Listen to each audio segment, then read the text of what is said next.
Hello, Trisha. Thank you so much for joining us today to talk more about your work. Super excited to have you. Could you start with a bit of a intro? Sure. Thanks, Caroline. Thanks for having me. Yes, I have been in the healthcare space for about 30 years. Started out actually in healthcare strategic consulting, working with health systems, doing a lot of acquisition and partnerships on the health system side.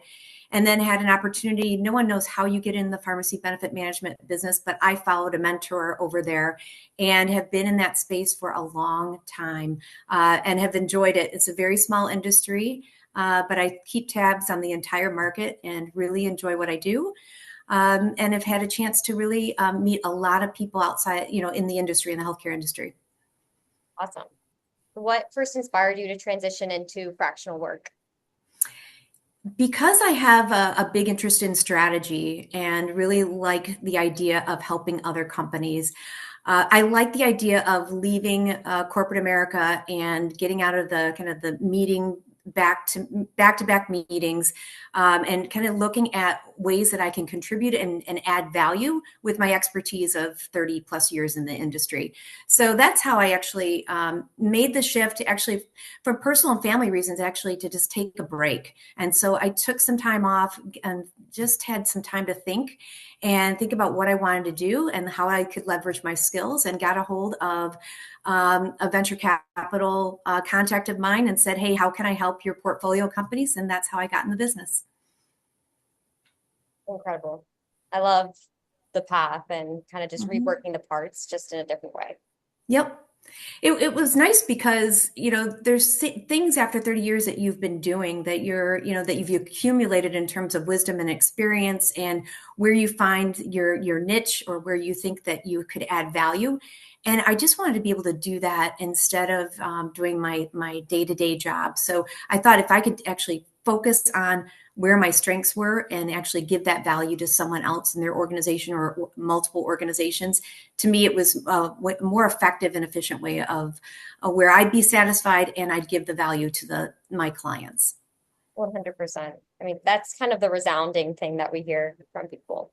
Mhm. What would you say is the most surprising part of fractional work?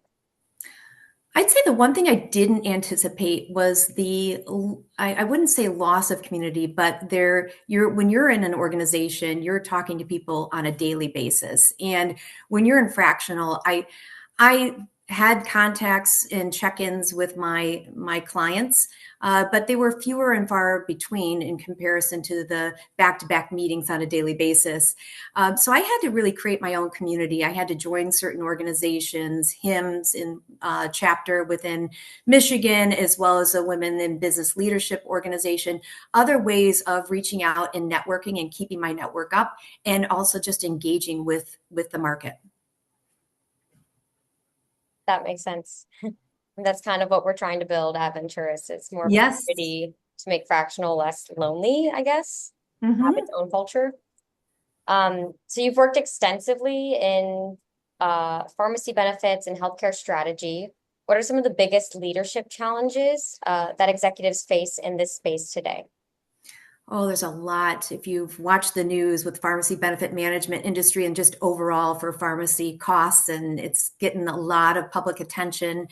So regulatory issues, legal issues, the J&J lawsuit, Wells Fargo, a number of lawsuits tied to ERISA that make it a very, I guess, area of focus of where plan sponsors in the pharmacy benefit space are looking at how they can leverage transparent pass-through offerings within the pharmacy benefit management space.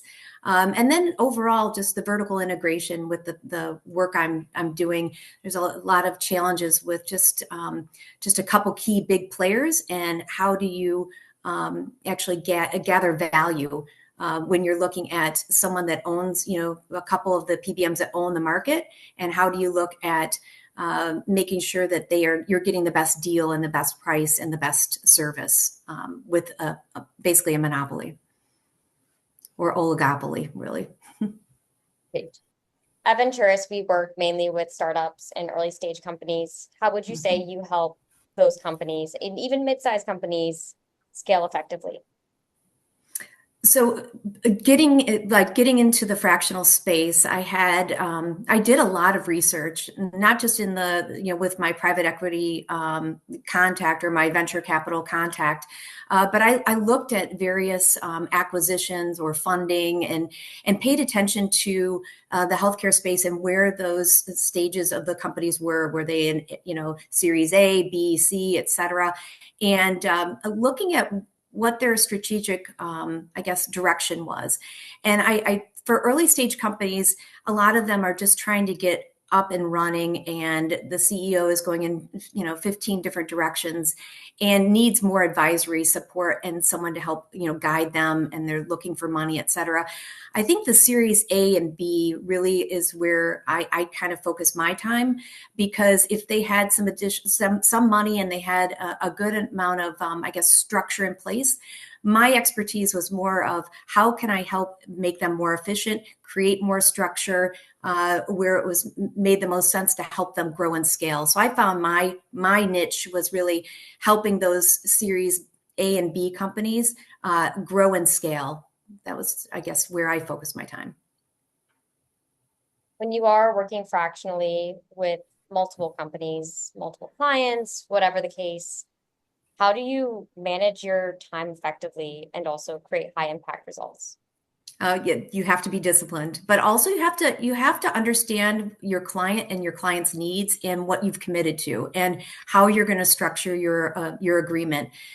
Because if you're giving out 8 hours a week for one client and they need you, maybe there's some intense time they need you early on, just making sure you're structuring your time appropriately. Because if you're billing or invoicing on a monthly basis and maybe you're using most of your hours in the beginning and then the rest is more strategic advisory or check-ins, it's just making sure that you are balancing the load between I never want to have more than three clients at a time, but it's making sure you're balancing your load. And you also have to keep up. The one thing that I found very challenging is trying to keep up your funnel, to keep up the pipeline. And that's important too. So leaving time, blocking out time for your work, making sure you have time for pipeline development, and just making sure that you balance your schedule on a weekly basis so that you do have that flexibility and can give your all to all the clients. How did you kind of come across the three, like capping at three clients? Like, what was your journey in discovering that that's really where you sit well? It was more of like, kind of experience and what I saw clients needing, and based on the scope of the projects that I was focused on. It just seemed for me, based on where I was, in my journey, what I wanted to actually work on a monthly basis, and also what I thought I could give my clients the most value within that time without, causing them, less quality work, so that I was productive, gave them high quality work. I was engaged with them. And to me, that three sounded like a good number to start with. I mean, the number three is a great number regardless. It's like a I lucky. know, three bullet So, points when you're I writing up know, something. right? Yeah, Yeah, no one wants to look at anything more than three typically, but yeah. yes. Three options. Yeah, I Yep. agree. Mhm. What would you say are some of the benefits professionally and personally of working fractional? Oh boy, there are a lot. I think the flexibility is huge. Being able to block out time to do things with your family, to take nice vacations, just to get away, and just shut off where you possibly can, and just and what I mean by nice vacations is not taking those just the couple days before the weekend to just go away and just squeeze it in, but to really take an extended vacation. We had the chance to go visit our daughter in Rome, Italy. She's working there for 2 years, and to take the family out there for an extended vacation was just a dream, and something that I would have had a hard time doing if I was in a full-time arrangement. You can do it, but this way I could turn it off. I could plug out, or just basically walk away and know that my clients were at a certain stage that I was able to make that happen. So that's really the flexibility and being able to spend time with your family and prioritize other things in your life, because wealth is not just financial. It's, you want your spiritual health, your mental health, et cetera. And post COVID, it was just so important to refocus on what wealth really means to you. And to me, it was way beyond financial wealth. Well, and it sounds like, I mean, kind of circling back to the beginning, your wealth was even attached to your impact in what you were actually doing for companies in comparison to maybe previous roles. Yeah, that excites me. You want to be able to give back, and how can you give back? And after 30 years of, having the experience, having amazing mentors, how can I take my expertise and give back to the next generation or the next companies to see them grow and scale? And almost like a proud mother when have a child growing up and you see them grow and become, who they need to be, or who, watch them grow. Same thing with the company, just to see your impact and to see that impact helping that company grow and succeed is definitely a way of serving, and something, you're right, that is something that I do consider a piece of wealth. Yeah, I'm gonna take that with me. Like, what are all the ways in which we measure wealth? That's great. Hmm.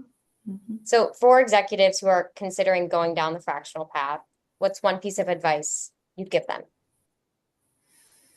I'd say, spend some time, reflecting on what's important to you and what you're trying to accomplish and where you want to focus your time. I was very focused on go-to-market strategy and how, what I thought my I guess expertise was related to my relationships within the payer market, and how could I leverage that in my strategic skill set and my analytical skill set. How could I take some of those, I guess, strengths and combine them to provide that value? So spending time, one of the first people I talked to about this, they said, write a one pager, put out a one pager, develop that.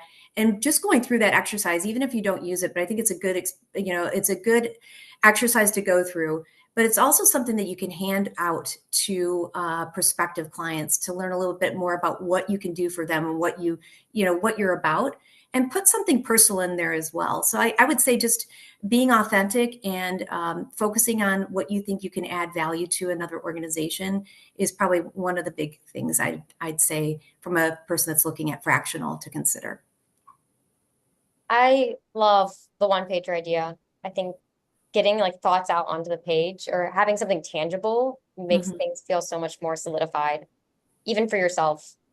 Yes, and that's the thing. I didn't use it every time, but it forced me to think about where I wanted to focus and how I wanted to move my business, and I kept iterating on it. So I would get feedback from others in the fractional community. I would get feedback back from mentors, and I would continue to refine it and change it based on the needs that I had.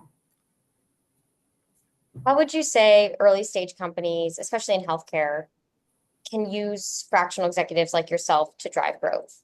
I think this kind of relates to your one pager and probably what you proposed, but I think it's important when you're talking to your prospects to really listen to where they're where they're going, what stage they're at, what are their this is kind of a phrase that's always used as like their pain points, but what is keeping them up at night, what's their pain points, all those different ways of saying, just what is something that they need help with, and really listening for that, and how there may be a match between what their needs are and where their strengths are and where your strengths could complement their where they're going, because it's not just the one prospect that you're talking to, but it's the entire organization. And maybe they've just lost their sales, VP, and they need help with, just filling that position until they find someone. Or maybe they do need help with, how do I go after the health plan market? And what are some of the things I need to consider?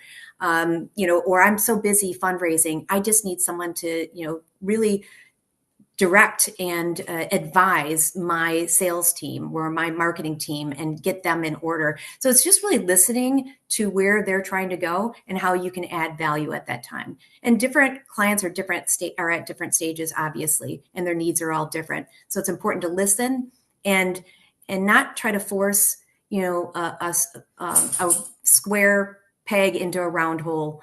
Another saying that it's always, kind of a funny one, but just the idea is you don't want to just try to make it work. You want to have that relationship with that prospect and think that this is going to work on a relationship basis, and also that you can add value. just since you've worked with so many companies, are there certain pay points, especially since you work on go-to-market strategy? So within that, that you see recurring across clients that maybe startups or early stage companies should be ever present about or aware of?